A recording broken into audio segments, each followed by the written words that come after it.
प्यारे बच्चों, let us revise mechanics by problem framed by IIT professors in 2020।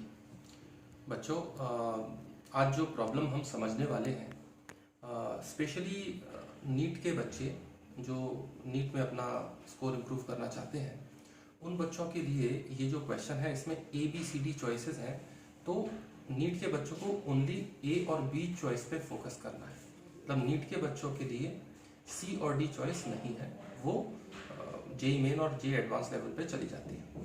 और जिन बच्चों को जेई मेन में अपना स्कोर इम्प्रूव करना है और जिन बच्चों को जेई एडवांस में अपना स्कोर इम्प्रूव करना है, उन बच्चों के लिए A B C D all 4 choices पे करेक्ट और इनकरेक्ट डिसीजन मेकिंग करनी ही करनी है।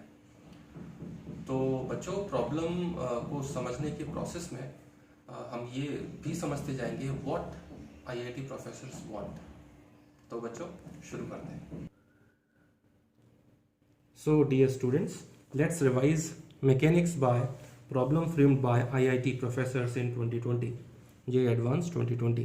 बच्चों, इस प्रॉब्लम में इन्होंने एक फिगर दिया हुआ है हमको। देखो बेटा, इस तरीके का फिगर हमको नजर आ रहा है ना।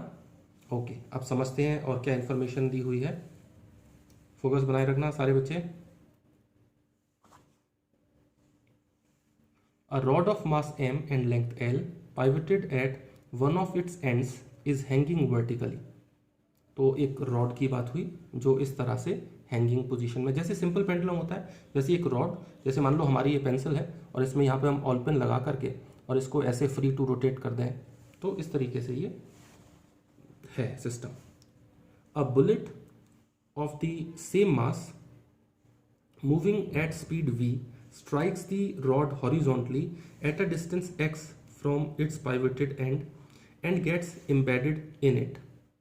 अब देखो, एक बुलेट की बात हो रही है। बुलेट आती है और यहाँ स्ट्राइक करेगी, यहीं पर एम्बेडेड हो जाएगी, इसके अंदर रह जाएगी। Okay, the combined system now rotates with angular speed omega about the pivot। तो जैसे ही ये बुलेट इसको हिट करती है तो ये सिस्टम ओमेगा से रोटेट होना शुरू हो जाता है। Okay, the maximum angular speed omega m is achieved for x equal to x m. अब ये कुछ मैक्सिमम एंगुलर वेलोसिटी की बात कर रहे हैं जो कि पर्टिकुलर एक्स की वैल्यू, जैसे एक्स एम बोला गया है, उसके लिए अटेन होती है। ओके बच्चों, इसके लिए ये चॉइसेस दी हुई हैं।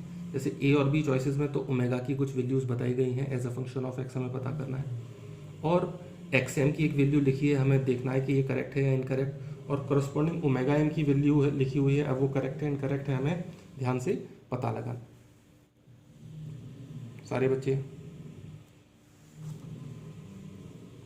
एवरीवन, बेटा ये जो क्वेश्चन है ये 1 और मोर देन 1 करेक्ट में पूछा गया है और मार्किंग स्कीम +4-2 है, हैवी पेनल्टी है 50% की, पार्शियल मार्क्स है +1, प्रोवाइडेड कि आपने इनकरेक्ट चॉइस पिक नहीं की है। कोई भी गलती से भी इनकरेक्ट चॉइस अगर पिक हो गई तो बच्चों सीधे -2 मिलेगा, इसलिए बहुत ध्यान से, बहुत सावधानी से इसे करना है। बच्चों, हमेशा की तरीके से हम पहले इसे डायरेक्ट समझेंगे और फिर हम स्टेप बाय स्टेप सारे पॉइंट्स लिंक करते हुए इसे एक्सप्लोर करेंगे। बच्चों, अगर इस क्वेश्चन को रीड किया जाए, कॉम्प्रीहेंड किया जाए, तो बस सीधा सीधा सिंपल है एवरीवन। सबसे पहले हम डायरेक्ट समझ रहे हैं बेटा। इस क्वेश्चन को रीड किया जाए, कॉम्प्रीहेंड किया जाए, तो सीधे हमें ये इक्वेशन लिखनी है, mvx + 0 = 1/3 ml² + mx² × ओमेगा। सीधे ये इक्वेशन लिखनी है। ये कंजर्वेशन ऑफ एंगुलर मोमेंटम की इक्वेशन है। ये एग्जैक्टली क्या है, हमें कैसे क्लिक कर रहा है, वगैरह वगैरह अभी हम समझेंगे। अभी हम डायरेक्ट देख रहे हैं बेटा। तो ये क्वेश्चन सीधे हमें वैल्यू देती है ओमेगा = दिस। तो ये देखते ही सीधे ए चॉइस करेक्ट और बी चॉइस इनकरेक्ट पे हम पहुंच गए। बच्चों, ये जो स्टेप है, up to this step, this is NEET. जो बच्चे नीट की तैयारी कर रहे हैं वो क्वेश्चन को पढ़ें और ए और बी चॉइस ही लेकर के चलें और वो ए और बी में सही डिसीजन ले लें, दैट इज नीट। अब बेटा आगे बढ़ते हैं। अब इससे आगे क्या बात हो रही है, omega as a function of x हमारे पास आ गया। अब हम d⍵/dx = 0 कर दें, है ना। डिफ्रेंशिएट करके 0 कर दो तो सॉल्व करके आया x = l/√3, और उसका सेकंड डेरिवेटिव अगर निकालो और ये वैल्यू पुट करो तो नेगेटिव आया। इससे पता चला ये मैक्सिमा की वैल्यू है, मैक्सिमा की कंडीशन सेटिस्फाई हो रही है, तो x = l/√3 पे ओमेगा मैक्सिमम हो रहा है, ये पता चल गया। इससे हमने सी को करेक्ट डिक्लेयर कर दिया। और बच्चों ओमेगा एम अगर हमें चाहिए तो ओमेगा एम के लिए क्या है, ओमेगा का जो फंक्शन बना था ना ये फंक्शन, इसमें एक्स की जगह पे L/√3 पुट कर दिया। तो ऐसा करते ही हमें ये वैल्यू मिली जो कि डी में प्रिंटेड है। देयरफॉर हमने ACD को पिक कर लिया। ये बच्चों हमने अभी डायरेक्ट समझा है। अब हम इसे स्टेप बाय स्टेप लिंक करेंगे और हम पूरे ही चेन ऑफ कॉन्सेप्ट को समझने की कोशिश करेंगे। बेटा कंसंट्रेशन बनाए रखना, अगर आपको समझ में आ गया है तो भी कंसंट्रेशन प्लीज बनाए रखना, शायद आपको कुछ पॉइंट और मिल जाए जो आपके कभी काम आ जाए। बच्चों ये तो वो रॉड है जिसको यहाँ पे हिंज किया गया है, पाइवोटेड है ये। और जैसे रॉड में मान लो आपने एक ऑल पिन लगा दी है and it is free to rotate like this. Okay, so अब देखो जब ये बुलेट आकर के इसे यहाँ टकराती है तो हम क्या प्रिंसिपल लगा सकते हैं एवरीवन?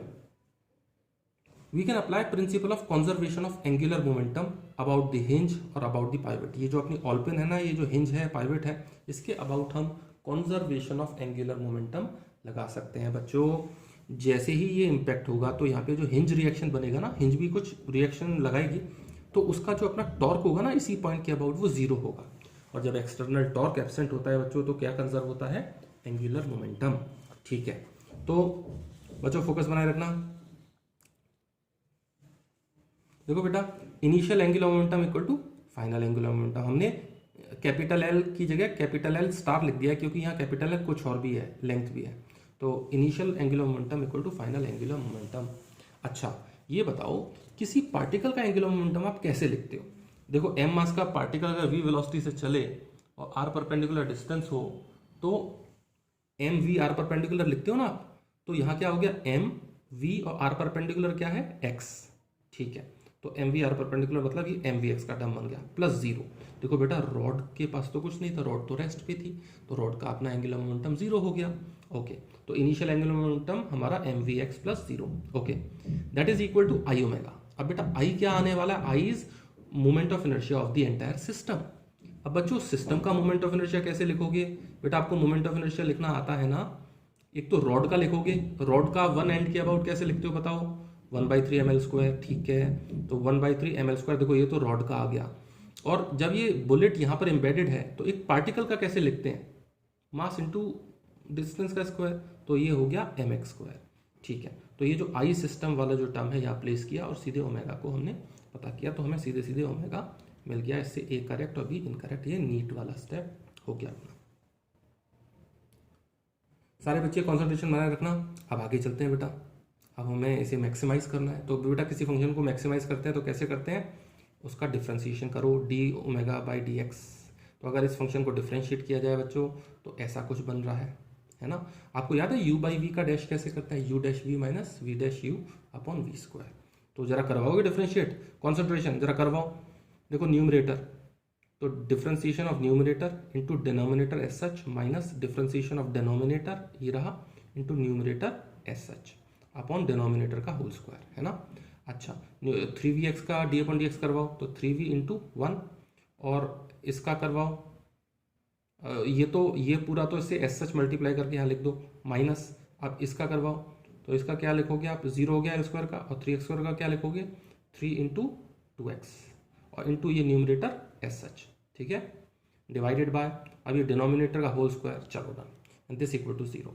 इसको अगर हम सिंप्लीफाई करें तो सीधे हमें ये मिल गया। लेकिन बच्चों इन्होंने मैक्सिमम के बारे में पूछा है और बेटा वन और मोर है और इनकरेक्ट चॉइस गलती से भी पिक ना हो जाए, हमें ध्यान रखना है। तो हमें बेटा सेकंड डेरिवेटिव टेस्ट करना ही पड़ेगा। We should be sure about this, है ना। ये मैक्सिमा की कंडीशन सेटिस्फाई हो रही है। तो बच्चों जो फर्स्ट डेरिवेटिव आया बच्चों जो फर्स्ट डेरिवेटिव आया है उसको सिंप्लीफाई करके देखें तो ये रहा वो फर्स्ट डेरिवेटिव, है ना। अब इसको एक बार और डिफरेंशिएट करो तो ये हुआ D square omega by D x square, है ना। और वो फिर से यू बाई वी का जो डैश होता है इसी प्रिंसिपल से हमने ये पूरा एक्सपेंड करके यहाँ लिख लिया और इसे हमने लिखा एन अपॉन डी। सर जल्दी से देखोगे, इसका डेरिवेटिव करवाओ न्यूमरेटर का। तो 3v एल स्क्वायर है तो कॉन्स्टेंट है इसका 0 हो गया और इसका क्या होगा माइनस 9v और एक्स स्क्वायर का है 2x। चलो और इंटू डिनोमिनेटर एस सच ये रहा minus differentiation of denominator into numerator S H, तो इंटू देखो यहाँ पे इंटू न्यूमरेटर एस एच ये रहा अपना। ओके, अब डिनोमिनेटर का करवाओ जरा। तो देखो दिस होल स्क्वायर है तो ट्वाइस ऑफ दिस ब्रैकेट लिखेंगे पहले, twice of this bracket into, अब इस ब्रैकेट का फिर से करोगे तो एल स्क्वायर का तो हो गया 0, और 3x स्क्वायर का करोगे तो बच्चों कैसे लिखोगे 3 इंटू 2x, तो ये हो गया, और डिवाइडेड बाय डिनोमिनेटर का होल स्क्वायर, तो ये पहले से स्क्वायर चल रहा है तो पावर 4 हो गया। ठीक है, ये अपना हम यहाँ पहुँच गए। अब बच्चों अब इसका हमें देखो सेकंड डेरिवेटिव का बस हमें साइन चाहिए, अगर नेगेटिव मिला तो हमारा काम हो गया क्योंकि मैक्सिमा कंफर्म हो जाएगा। अब देखो हाँ, इसका जो साइन है वो डिनोमिनेटर तो देगा नहीं क्योंकि डिनोमिनेटर तो पॉजिटिव है, पावर 4 वाला टर्म है ये तो पॉजिटिव है।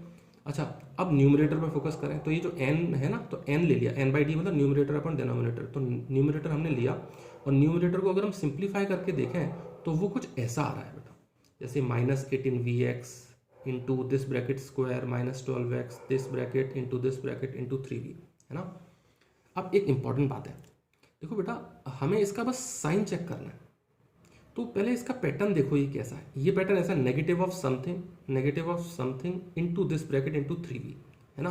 तो आप इस पैटर्न को देखो, ये कुछ ऐसा, numerator is negative of something positive into this bracket into 3v, है ना, क्योंकि ये जो 18vx इनटू दिस टर्म है ये तो पॉजिटिव ही होगा, और पॉजिटिव इनटू माइनस साइन, है ना। अब ये सोचो कि ये जो ब्रैकेट है ना l square minus 3x square, ये ही सब कुछ डिसाइड करने वाला है ना। तो अगर ये पॉजिटिव हो गया या 0 हो गया तो ये तो सीधे सीधे नेगेटिव में दिख ही जाएगा, है ना। तो जरा हम पहले इस ब्रैकेट को चेक कर लें, है ना, फिर आगे सोचेंगे। तो l square minus 3x square को लेके हम आगे बढ़े, और इसमें x की जगह बच्चों क्या रखें, हमने x क्या निकाला था, l/√3, तो चलो l/√3 रख दो, तो l square minus thrice of l/√3 का होल स्क्वायर किया तो ये तो 0 हो गया। बड़ी खुशी की बात है, ये तो मजा आ गया। देखो 0 हो गया तो इसका मतलब इतना बड़ा ये जो फैक्टर दिख रहा था ये तो सारा ही 0, तो इसका मतलब ये तो नेगेटिव है, और सेकंड डेरिवेटिव अगर नेगेटिव आ रहा है बच्चों तो फिर ये मैक्सिमा कंफर्म हो गया। अब हम श्योर हैं, ठीक है, अब हम सी के साथ पक्के से जा सकते हैं, ठीक है, ओके ओके ओके। और ओमेगा एम भी अगर हमें देखना है तो ओमेगा का एक्सप्रेशन बच्चों याद है, ओमेगा का एक्सप्रेशन क्या आया था बच्चों, ये आया था, तो अपनी चॉइस ए में हमने पता कर लिया था। अब इसमें x की जगह पे l/√3 बस पुट करना है, तो ओमेगा एम अपने आप पता चल ही जाएगा, है ना। तो हमने यहाँ पे x की वैल्यू पुट कर दी बच्चों, तो ये सिंप्लीफाई करके v√3/2l आ गया जो कि d पे प्रिंटेड है। इसका मतलब A, C, D these options are correct, है ना। वैसे ये प्रॉब्लम सिंपल है, ऑर्डिनरी सा ही क्वेश्चन है, और सभी एग्जामिनेशन में whether advance whether main whether NEET सभी में ये वाले पैटर्न आते ही रहते हैं, है ना। तो it is worth revising. Dear students, you can request lecture notes of the video classes through the email ID. अभी आपको ईमेल आईडी याद हो गया होगा, whatiitprofessorswant@gmail.com। प्यारे बच्चों, जल्दी ही नेक्स्ट वीडियो क्लास में मिलते हैं, तब तक अपना ख्याल रखिए, अपने आप को और अपनी फैमिली को कोविड से बचाए रखिए। Happy learning dear students.